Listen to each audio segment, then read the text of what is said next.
Olá, tudo bem? Vamos começar uma nova série de estudos, agora com a primeira parte do livro O Céu e o Inferno, e vamos começar pelo purgatório, né? A gente tem sempre uma imagem, né? Não do purgatório propriamente, mas uma ideia similar à do purgatório, que seria uma ideia muito difundida no meio espírita, que é a ideia do umbral. Mas aqui, no Céu e Inferno, Kardec vai tratar o purgatório de uma outra maneira, né?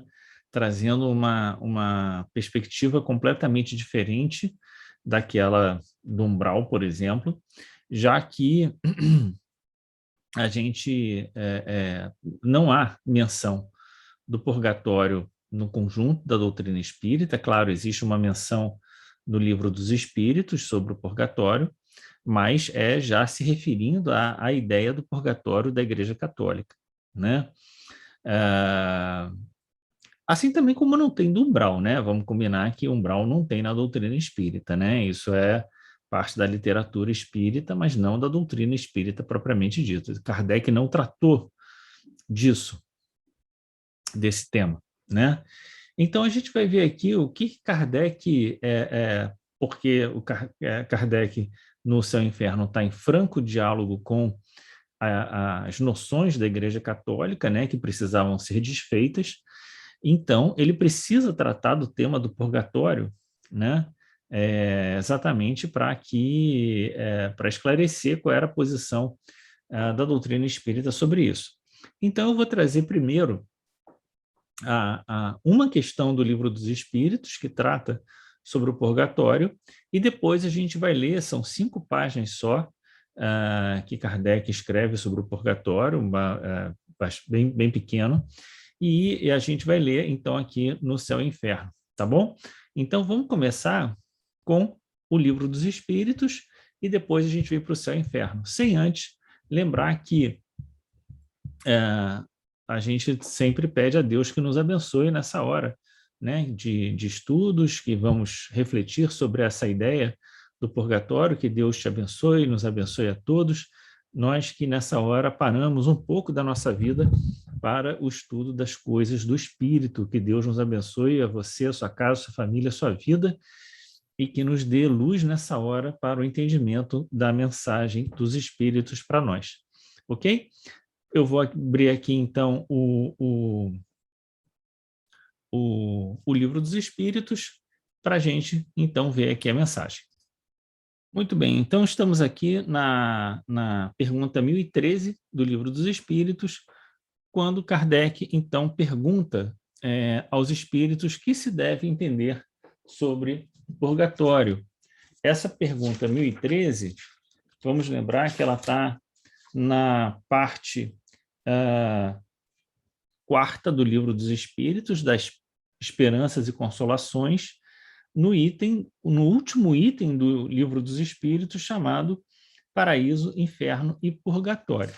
Né? Lembrando que o Livro dos Espíritos só tem 1019 perguntas, então a gente está bem no finalzinho do Livro dos Espíritos. Então, diante dessa pergunta do que se deve entender por purgatório, o que os espíritos respondem é o seguinte: dores físicas e morais, o tempo da expiação. É quase sempre na terra que fazeis o vosso purgatório e que Deus vos faz expiar as vossas faltas. Então, veja que o que os espíritos estão atribuindo à ideia do purgatório é o tempo da expiação. Então, a gente já viu, né, se você não assistiu, eu vou colocar um cardzinho aqui em cima sobre o estudo das expiações que a gente fez no Conversando sobre o Evangelho, que a gente explica ali sobre a questão das expiações, e aqui no Céu e Inferno, depois a gente vai também poder voltar a esse tema. Né? A expiação é basicamente o sofrimento decorrente da falta cometida. Ela se dá, a expiação, tanto no mundo espiritual, pelos sofrimentos, né, que o espírito passa no mundo espiritual, quanto nos sofrimentos de uma outra existência, às vezes na mesma existência já, mas também numa existência subsequente, em que a pessoa ali passa por aquelas dificuldades exatamente para espiar o passado e se regenerar, né? Ter a possibilidade de fazer a sua regeneração. É essa a ideia, né, desse tempo de expurgar o passado, né? E por isso a ideia, Kardec associa a ideia do expurgar, do purgar, né? Com o purgatório. Então, qual é o local, por excelência, que nós expurgamos as nossas inferioridades, as nossas viciações? Quase sempre é na terra que fazeis esse purgatório e que Deus faz expiar as vossas faltas, né? Então, o sofrimento no mundo espiritual, ele tem uma finalidade, né, de ajudar o espírito a se arrepender, né? Mas é na encarnação, durante a encarnação, que o espírito vai, então, ter a possibilidade de, passando por provações relativas ao seu passado, se regenerar, refazendo, né, o passado de delitos em um passado, em um presente positivo. Vamos ver a nota de Kardec, então. O que o homem chama purgatório é igualmente uma alegoria pela qual se deve entender não um local determinado, mas o estado dos espíritos imperfeitos que estão em expiação até alcançarem a purificação completa, que os elevará à categoria dos espíritos bem-aventurados. Veja que, nesse sentido, todos nós estamos em purgação, vamos dizer assim, num purgatório, né? Porque isso se dá até que a gente alcance a purificação completa, ou seja, até que a gente não tenha que expurgar mais nada, né? Das nossas inferioridades, das nossas imperfeições. É o termo que Kardec aqui utiliza. Até que a gente tenha se tornado um espírito bem-aventurado, um espírito feliz, né? E a gente não tem, então, que fazer essa revisão do passado. Operando-se essa purificação por meio das diversas encarnações, o purgatório consiste nas provas da vida corpórea. Então, é aqui que nós estamos expurgando. Aqui é o nosso purgatório. É exatamente essa ideia que Kardec vai abordar no Céu e Inferno, quando ele vai falar do purgatório. Vamos começar a ler aqui. O Evangelho não faz menção alguma do purgatório, que só foi admitido pela Igreja no ano de 593. Então, foi uma concepção criada pela Igreja, com todo respeito à Igreja, né? Muitas coisas foram criadas ao longo da história do cristianismo, né?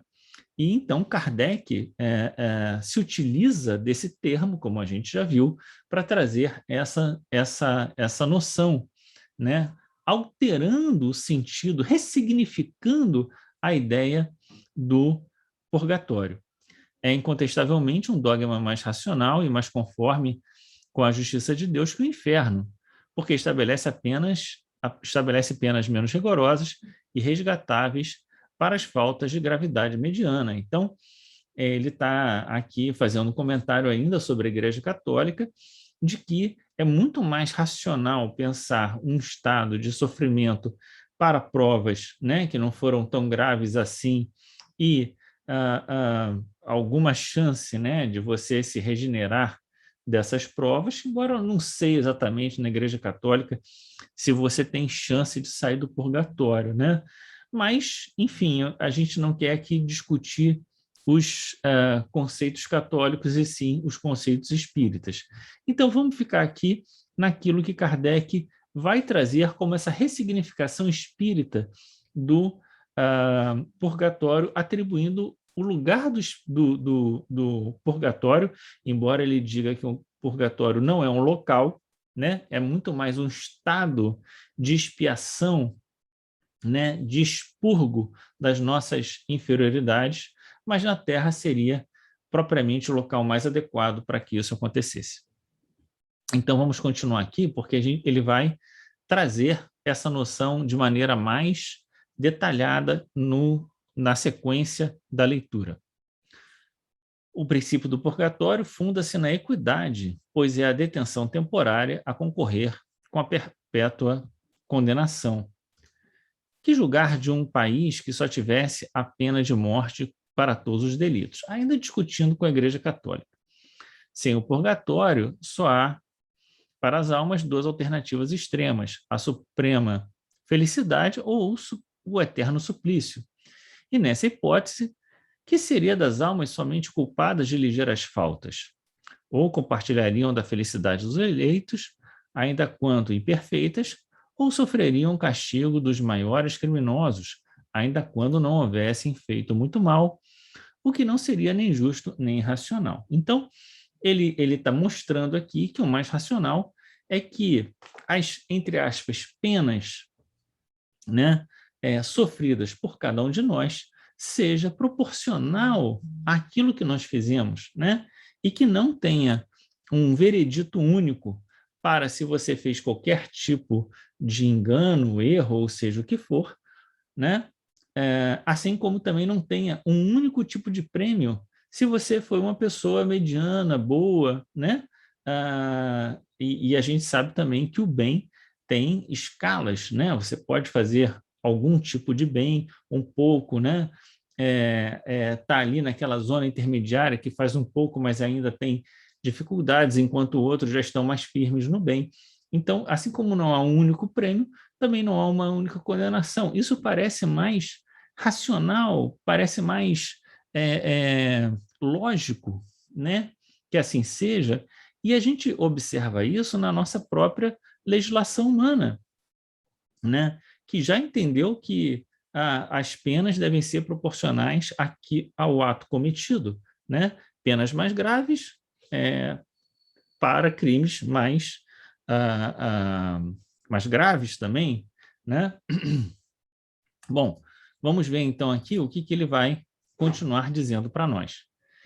Necessariamente, porém, a noção do purgatório deveria ser incompleta, porque apenas conhecendo a penalidade do fogo, fizeram dele uma atenuante do inferno, visto que as almas aí também ardem, embora em fogo mais brando. Sendo o dogma das penas eternas incompatível com o progresso, as almas do purgatório não se livram dele por efeito do seu adiantamento, mas em virtude das preces que se dizem ou que se mandam dizer em sua intenção. E se foi bom o primeiro pensamento, outro tanto não acontece, quanto às consequências dele decorrentes pelos abusos que originaram. As preces pagas transformaram o purgatório em uma mina mais rendosa que o inferno. Aqui, mais uma vez, fazendo uma crítica à concepção católica, que a gente não vai comentar, não é essa a questão, né? Vamos tentar focar aqui naquilo que o Espiritismo nos traz. E é exatamente a partir desse item 3 que Kardec, então, vai começar a trazer esse novo significado do termo purgatório. Jamais foram determinados e definidos claramente o lugar do purgatório e a natureza das penas aí sofridas. A nova revelação estava reservada ao preenchimento dessa lacuna, quer dizer, está falando aqui do Espiritismo, né? Explicando as causas das terrenas misérias da vida, das quais só a pluralidade das existências poderia mostrar-nos a justiça. Então, ele já começa a ensaiar a ideia, já trazida no Livro dos Espíritos, né, de que é na Terra, né, e que a própria ideia da purgação das faltas explicaria, em grande parte, as misérias que nós observamos na vida. Essas misérias, continua Kardec, decorrem necessariamente das imperfeições da alma, pois se essa fosse perfeita, não cometeria faltas, nem teria de sofrer-lhe as consequências. O homem que na terra fosse em absoluto sóbrio e moderado, por exemplo, não padeceria enfermidades oriundas dos excessos. Então veja que aqui já tem uma questão importante, que assim como a gente falou, né, que na concepção original do purgatório, né, na concepção católica, já tinha uma proporcionalidade das faltas, aqui, né, ele também, Kardec também vai apontar para isso, né? Porque as misérias, é isso que ele está dizendo, né? As misérias observadas decorrem necessariamente das imperfeições da alma, né? E ele vai então dar o exemplo, dizendo: ora, aquele que é sóbrio, disciplinado e etc., não sofre os padecimentos dos excessos, mostrando que cada um sofre sempre de acordo com os erros, com as imperfeições, com os problemas do que cometeu. Não há sofrimento, não há dificuldades para ninguém que seja fora, né, desse âmbito ou do âmbito do seu aprendizado necessário para o nosso crescimento e para a nossa evolução, né? Se não fosse assim, não haveria justiça divina. Vamos continuar aqui a leitura, então. O mais das vezes ele é desgraçado por sua própria culpa. Porém, se é imperfeito, é porque já o era antes de vir à Terra, espiando somente as faltas, espiando somente faltas atuais, mas faltas anteriores não resgatadas, né? Então, é isso. Às vezes, a gente está aqui passando por faltas anteriores e a gente ainda, pela nossa enfermidade, ainda acrescenta novos problemas, né? E por nossa própria conta, novos problemas não necessariamente nós iríamos passar, derivado ainda da nossa imperfeição, né? Então, a gente vai acumulando, né, problemas que a gente não resolveu das outras vidas e que a gente ainda vai se complicando nessa vida. E isso vai se tornando a nossa desgraça ou a nossa miséria, né? Há uma questão do Livro dos Espíritos que diz assim, depois eu vou botar aqui na, aqui embaixo, que eu não sei de cabeça, que diz assim, que uma vez desviando do caminho reto, de desvio em desvio, nós acabamos caindo na desgraça, né? Então vamos continuar aqui. Repara em uma vida de provações o que a outrem fez sofrer em existência, anterior existência. As vicissitudes que experimenta são, por sua vez, uma correção temporária e uma advertência quanto às imperfeições que lhe cumpre eliminar de si, a fim de evitar males e progredir para o bem. Veja, aqui ele fala das vicissitudes, e é sempre bom a gente lembrar essa ideia, novamente aqui colocada, né? A gente, tudo na nossa vida, né? As dificuldades, os problemas, as provações, elas têm essa tarefa, correção temporária e advertência quanto às nossas imperfeições. E as vicissitudes, ou seja, os reveses, as instabilidades da nossa vida, né, que é o que caracteriza as vicissitudes, elas não são aleatórias, elas estão diretamente relacionadas a todo esse processo de correção, de advertência e de aprendizado nosso, no nosso caminho evolutivo.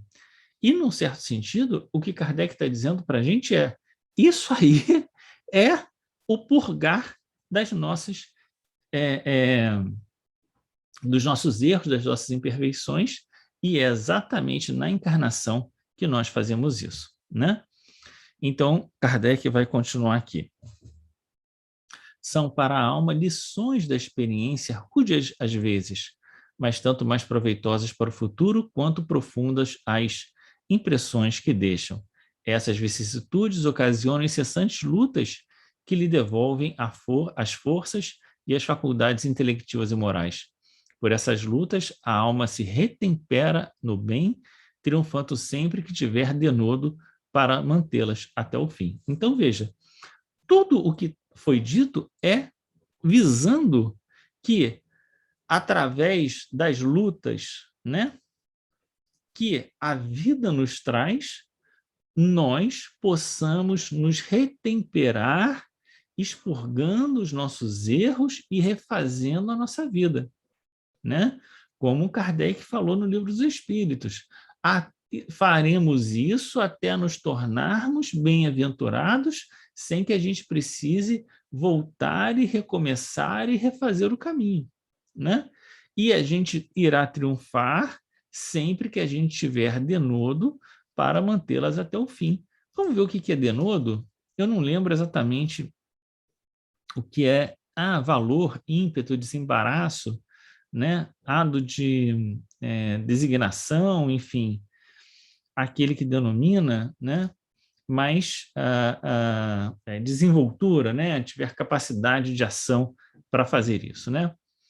O prêmio da vitória está na vida espiritual, onde a alma entra radiante e triunfadora como soldado que se destaca da refrega para receber a palma gloriosa, né?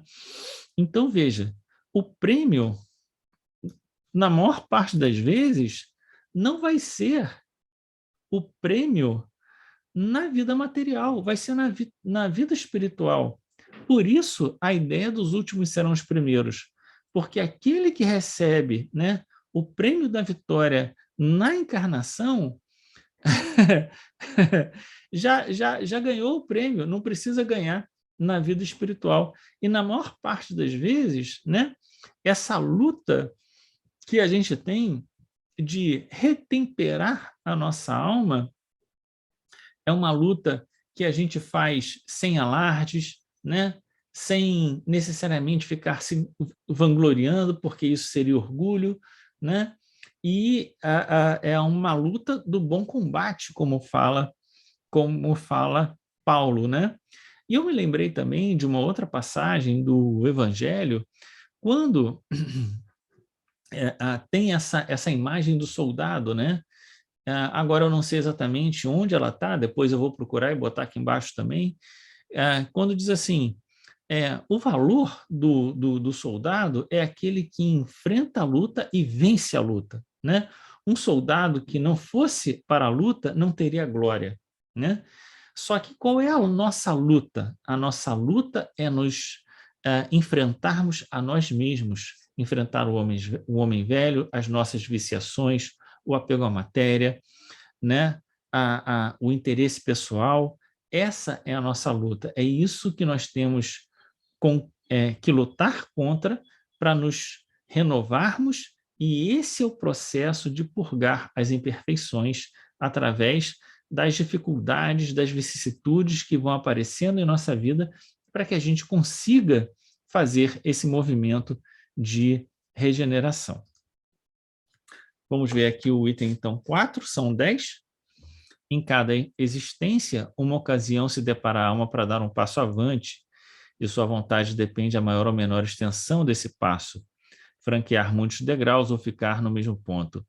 Nesse último caso, e porque cedo ou tarde se impõe sempre o pagamento de suas dívidas, terá de recomeçar nova existência em condições ainda mais penosas, porque a uma nódoa não apagada ajunta outra nódoa. Então veja aqui, né, aquilo que a gente já sabe, né, que toda encarnação é uma oportunidade de avanço, né, espiritual. A gente pode avançar mais ou avançar menos, né? A gente pode, no limite, ficar parado no mesmo ponto, né? Mas o fato de avançarmos menos ou de ficarmos parados faz com que a gente tenha que voltar e refazer o caminho. E essa ideia de que em nova existência mais penosa, a ideia aqui é simplesmente uma coisa, né? Pensa aquele aluno que repete o ano 1, 2, 3 vezes. Quanto mais ele repete o ano, mais difícil vai sendo dele ser aprovado, porque ele vai cansando, ele vai se desestimulando, né? Porque, enfim, esse sentimento, né, acaba sendo um dificultador a mais, né, no nosso processo, porque a gente diz, bom, eu já não consegui mesmo, então agora eu não vou conseguir, e a gente aí posterga, a gente acha que então está tudo bem assim, porque eu já não consegui, não vou conseguir novamente, e isso vai gerando cansaço, isso vai gerando uma falta de confiança em nós mesmos, até um ponto em que a gente decida dar um basta nisso e refazer o nosso caminho, mas esse é um processo de amadurecimento de cada um, né? Então ele vai continuar dizendo, pois nas sucessivas encarnações que a alma se despoja das suas imperfeições, que se purga, olha aí, finalmente ele trouxe esse termo que eu já vinha falando antes, né? Em uma palavra, até que esteja bastante pura para deixar os mundos de expiação pelos mundos felizes, e mais tarde estes para gozar a suprema felicidade. Então, veja, aqui no Céu e Inferno, ele diz, até que esteja bastante pura para deixar os mundos de expiação pelos mundos felizes. No Livro dos Espíritos, ele falou, até que se torne um bem-aventurado. Tudo bem, a ideia não é exatamente a mesma, mas tem o mesmo sentido, né? O sentido é a gente vencer essa etapa de nos corrigir sobre os nossos desvios à lei de Deus, né? Desvios que geram dor, sofrimento, enganos e que são marca da nossa imperfeição. Lembrando, né, que no Evangelho, segundo o Espiritismo, há aquela menção de que as encarnações são para nós o primeiro estágio, né, de evolução da nossa alma, em que nós temos que dar conta do nosso livre-arbítrio.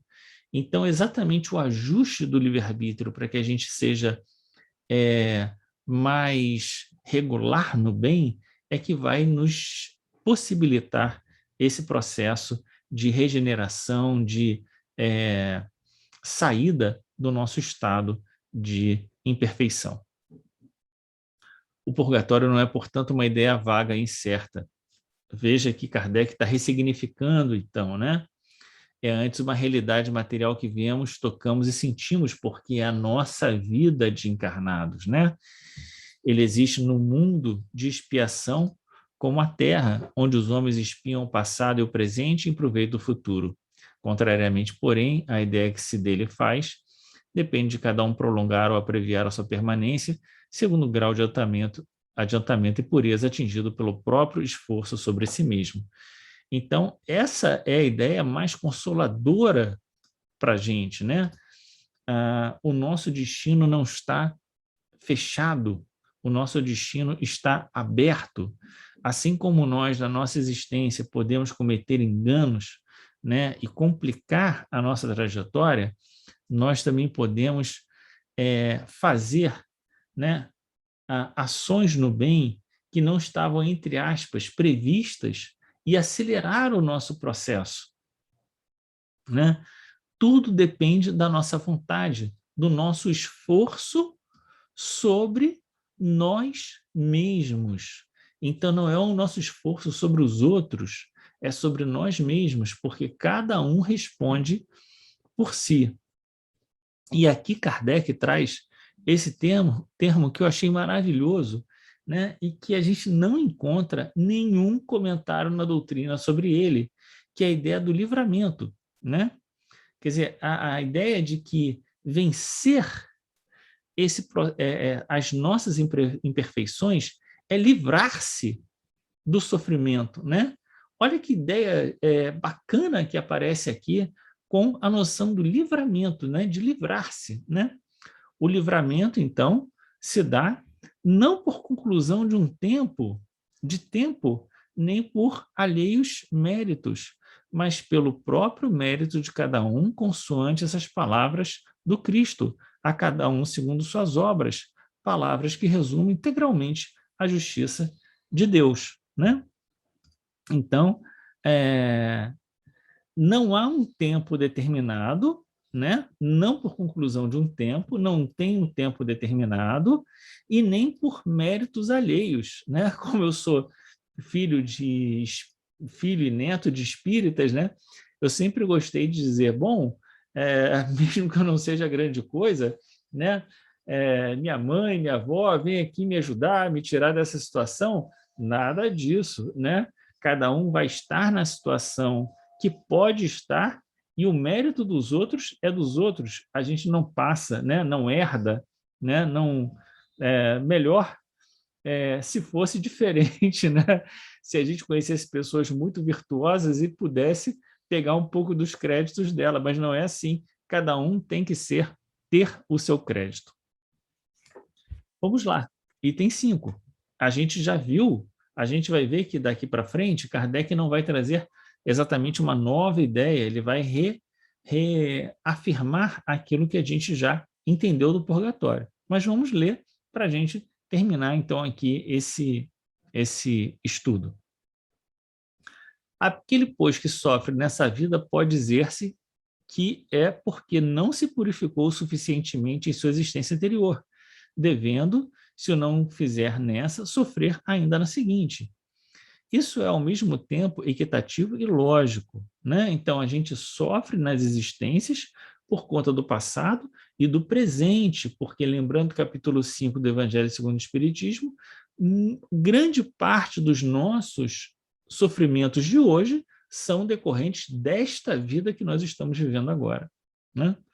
Sendo o sofrimento inerente à imperfeição, tanto mais tempo se sofre, quanto mais imperfeito se for. Da mesma forma, porque tanto mais tempo persistirá uma enfermidade, quanto maior demora a tratá-la. Assim é que, enquanto o homem for orgulhoso, sofrerá as consequências do orgulho, enquanto for egoísta, as do egoísmo, e nós poderíamos dizer, enquanto vicioso, a consequência dos vícios, né? E assim, até que a gente se purifique, né? Até que a gente purgue tudo isso, né? Vamos lá. Devido às suas imperfeições, o espírito culpado sofre primeiro na vida espiritual, a gente já tinha comentado isso antes, né? Sendo-lhe depois facultada a vida corporal como meio de reparação. Já tínhamos comentado isso, né? Que a expiação, ela é, é, ela já começa desde que a pessoa já faz o erro, né? Ela continua na vida espiritual, mas numa outra encarnação, ela ainda sofre por conta do erro cometido, mas já tem aqui um meio de reparar o mal feito, né? Claro, na própria encarnação, quando a gente faz o mal, a gente já pode tentar reparar, mas essa reparação não é tão fácil quanto parece. Depois, em algum momento, eu vou chamar a atenção, né? Quando a gente falar principalmente do Código Penal da Vida Futura, a ideia da reparação, mostrando com uma questão do Livro dos Espíritos que reparar o erro não é tão fácil quanto parece. Por isso é que ele se acha nessa nova existência, quer com as pessoas a que ofendeu, quer com os meios análogos em que praticou o mal, quer ainda em situações opostas à sua vida precedente, como, por exemplo, na miséria se foi mal rico ou humilhado se orgulhoso, né? Então, aqui é importante a gente perceber que nem sempre a gente está junto com as pessoas que ofendeu, nem sempre. Por quê? Porque se a gente ofendeu uma pessoa, mas ela nos perdoou, se ela se conciliou conosco, mas nós não nos conciliamos com ela, ela não fica presa a nós, né? Ela se liberta, ela vai fazer lá, continuar a vida dela, e a gente vai acabar experimentando situações análogas àquela que a gente praticou o mal, ou às vezes opostas, conforme a necessidade do nosso aprendizado. A expiação no mundo dos espíritos e na Terra não constitui duplo castigo para o espírito, porém um complemento, um desdobramento do trabalho efetivo a facilitar o progresso. Na verdade, a gente não deve pensar que é um duplo sofrimento, mas é como se a gente tivesse uma ferida, enquanto ela não se resolve, ela vai ficar doendo, né? Como nós somos o mesmo, encarnados, desencarnados e reencarnados, A ferida que nós temos, ela vai continuar doendo em todas as circunstâncias. Do espírito depende aproveitá-lo, né? Aproveitar o quê? Esse sofrimento, né? E entender isso de forma a refazer o seu passado. Não lhe será preferível voltar à terra com probabilidade de alcançar o céu ao ser condenado sem remissão, deixando-a definitivamente? Aqui, novamente, Kardec volta a criticar a concepção de penas eternas da Igreja Católica, né? A concepção dessa liberdade é uma prova de sabedoria, da bondade, da justiça de Deus, que quer que o homem tudo deva aos seus esforços e seja o obreiro do seu futuro. Então, veja, Kardec coloca em itálico essa frase, né?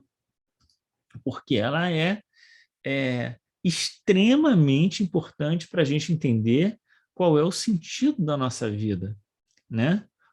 Nós, né, como humanidade, como homens, mulheres, criaturas, só devemos a nós mesmos a construção da nossa felicidade e de condições melhores de vida para nós, né? De vida, de tranquilidade, de paz de espírito, de felicidade, enfim, sendo cada um de nós obreiros do nosso futuro. Então, se a gente realiza isso, né? Se a gente realiza que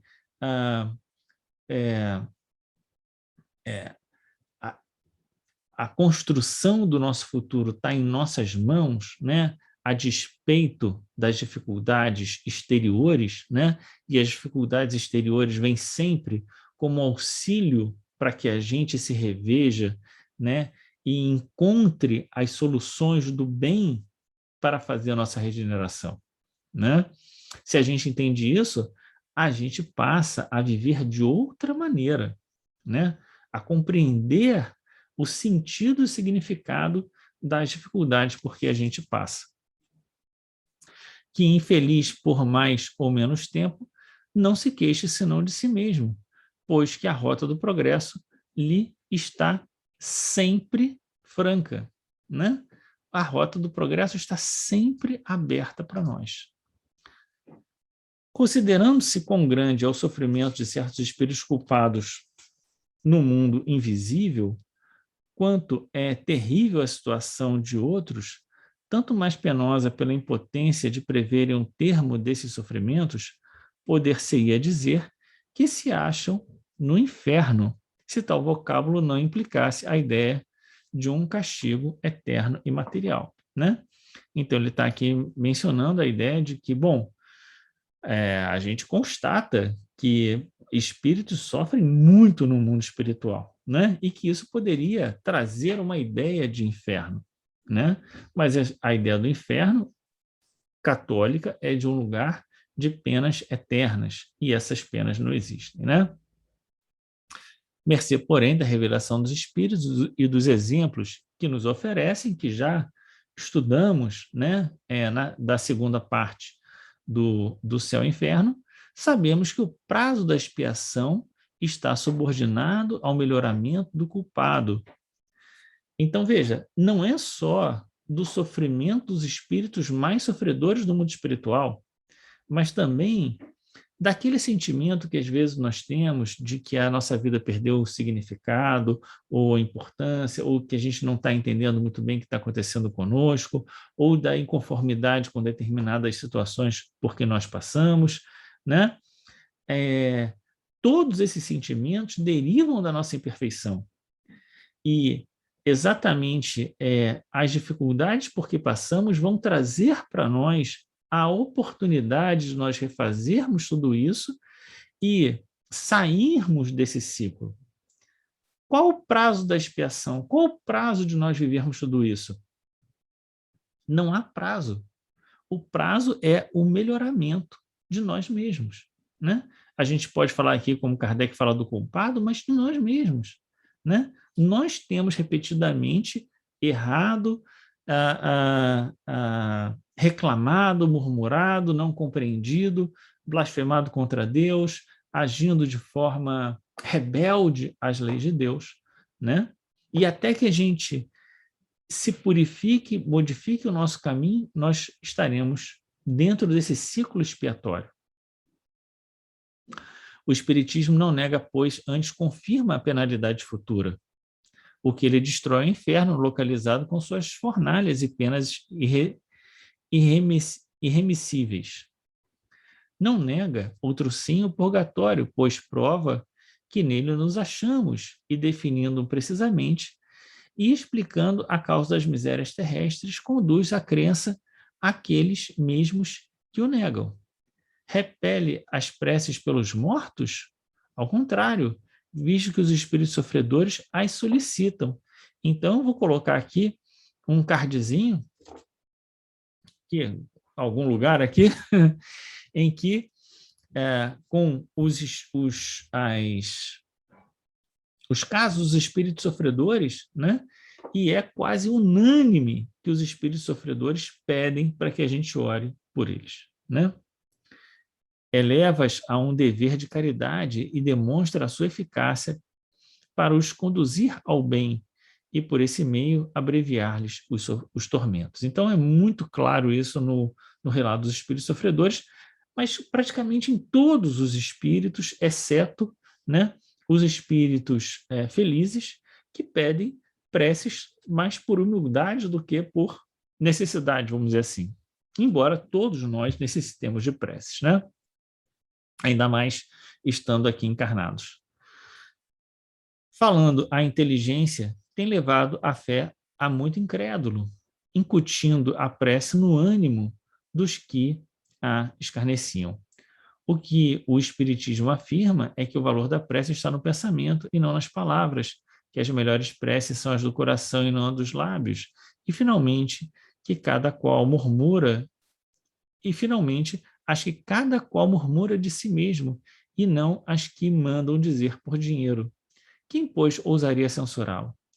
Então, veja só que bacana, porque ele está agora acrescentando aqui um comentário sobre a prece. A gente não vai se demorar nesse comentário, mas eu gosto muito dessa ideia, né?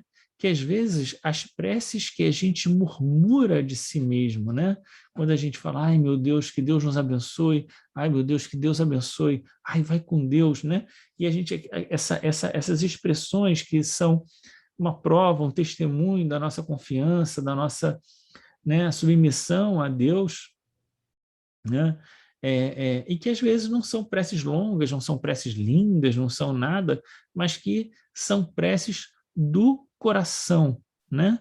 Que expressam o nosso sentimento por aquela pessoa, o nosso desejo sincero que ela esteja bem, né? Que ela seja amparada, que ela seja abençoada, enfim, né? Essa forma de orar tem muito mais valor do que as preces pagas, repetidas e feitas muito mais por atos externos, né? Muito bem, estamos terminando aqui, né? Estamos no 9, são 10, vamos ler aqui esses dois últimos, então, para a gente terminar aqui o nosso estudo. Seja qual for a duração do castigo na vida espiritual na Terra, onde quer que se verifica, tem sempre um termo, próximo ou remoto. Isso aqui também é algo muito importante para a gente. Todo sofrimento tem um termo, porque ninguém vai sofrer indefinidamente, porque não existe penas eternas, né? Então, por mais que a pessoa esteja inconformada ou agora passando por uma dificuldade e que não veja o termo, né, o tempo, né, do seu, até quando aquilo vai durar, alguma hora aquilo vai passar. E nós que sabemos disso, na hora das dificuldades, temos que nos lembrar dessa ideia e dizer, meu Deus, me dá tranquilidade para passar por essa dificuldade sabendo que uma hora ela vai passar, né? Então, enquanto eu tiver que passar por essa dificuldade, me dá tranquilidade para que ela me seja leve, né? Para que a gente possa passar com tranquilidade, né? Sem grandes como dizer, né? Alterações, palpitações. Por quê? Porque a gente sabe que Deus está no comando e que tudo tem um propósito e que a gente deve, então, se submeter à vontade de Deus acima de tudo, né? Na realidade, não há para o espírito mais que duas alternativas, a saber, punição temporária proporcional à culpa e recompensa graduada segundo o mérito. Esses dois pontos são complementares, né? Ao mesmo tempo que a gente tem, né, as dificuldades derivadas das nossas inferioridades, que é o que ele está dizendo, a culpa temporária proporcional a punição temporária proporcional à culpa e a recompensa graduada segundo o mérito. Então, é nesse fio que a gente vai se caracterizando, né, do quanto a gente ainda tem imperfeições que vão nos trazendo dificuldades e quando nós já conseguimos fazer alguma coisa no bem, que vai dando para a gente algum mérito, alguma recompensa, né, de felicidade, tranquilidade no nosso coração. Repele o Espiritismo a terceira alternativa da eterna condenação. O inferno reduz-se à figura simbólica dos maiores sofrimentos, cujo termo é desconhecido. O purgatório, sim, é a realidade, né? Então, a gente poderia até pensar que Kardec está associando a ideia do inferno com a ideia do sofrimento cujo termo é desconhecido, né? E a pessoa acha que é um sofrimento interminável, né? Agora, o purgatório, sim, é uma realidade porque a gente já viu, a palavra, Kardec está ressignificando para trazer a realidade das provas e das expiações que nós passamos aqui na nossa encarnação. A palavra purgatório sugere a ideia de um lugar circunscrito, eis porque mais naturalmente se aplica à Terra do que ao espaço infinito, onde erram espíritos sofredores, e tanto mais quanto a natureza da expiação terrena tem os caracteres da verdadeira expiação. Melhorados os homens, não fornecerão ao mundo invisível senão bons espíritos, e esses, encarnando-se, por sua vez, só fornecerão à humanidade corporal elementos aperfeiçoados. Então, aqui é a própria ideia de que, olha, é um processo gradativo, evolutivo, né, em que, na medida que a gente for melhorando, né, o próprio estado dos espíritos na erraticidade vai ser um estado melhor, vão encarnar espíritos melhores, e assim a gente vai fazendo a regeneração da humanidade. A Terra deixará então de ser um mundo expiatório e os homens não sofrerão mais as misérias decorrentes das suas imperfeições, já entendemos isso. Aliás, por essa transformação, que nesse momento se opera, a Terra se elevará na hierarquia dos mundos, né? Então, também já sabemos isso, também sabemos que esse processo está em curso e nós estamos nele, né? E é bom que a gente entenda isso, e toda essa discussão do purgatório, porque ela vai trazer para nós a ideia de nós aproveitarmos bem a nossa encarnação, para que na outra encarnação e quando a gente passar pelo mundo espiritual, a gente não tenha tantos sofrimentos ou tantas dificuldades e que a gente possa ter dado um passo efetivo à frente no nosso caminho evolutivo. Por que não teria o Cristo falado do purgatório? É que não existia ideia, não havia palavra que a representasse. O Cristo serviu-se da palavra inferno, a única usada como termo genérico para designar as penas futuras sem distinção. Colocasse ele ao lado da palavra inferno uma equivalente ao purgatório e não poderia precisar-lhe o verdadeiro sentido sem ferir uma questão reservada ao futuro. Teria, enfim, de consagrar a existência de dois lugares especiais do castigo. O inferno, em sua concepção genérica, revelando a ideia da punição, encerrava implicitamente a do purgatório, que não é senão um modo de penalidade. Ele está explicando aqui só porque o Cristo não falou do purgatório, né? Não trouxe essa ideia de penas ajustadas, vamos dizer assim, né? Aquilo que cada um fez. Em geral, Jesus dizia, e aí vai ser lançado no fogo e haverá prantos e ranger de dentes, né? Normalmente era essa maneira como Jesus se referia àquele que havia errado, né? Havia pecado né,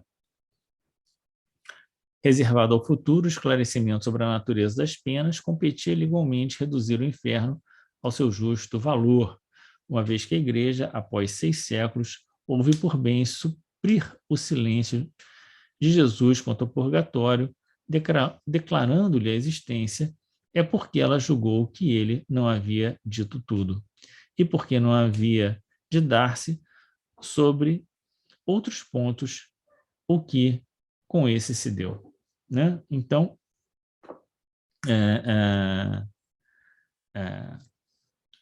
tá aí a explicação sobre o purgatório, aqui dizendo simplesmente que Jesus não havia comentado sobre o purgatório, né? E a ideia de que a Igreja Católica, então, acrescentou essa ideia que, entendendo que Jesus não tinha dito tudo, né? E o Espiritismo vem, então, completar ainda mais, né, aquilo que Jesus disse, trazendo, né, uma visão ampliada das palavras do Cristo. Aqui tem uma nota de Kardec em que diz: o purgatório originou o comércio escandaloso de indulgências por meio das quais se vende a entrada no céu. Esse abuso foi a causa da reforma, levando Lutero a rejeitar o purgatório. Muito bem. Vamos terminar aqui, então, essa ideia do purgatório.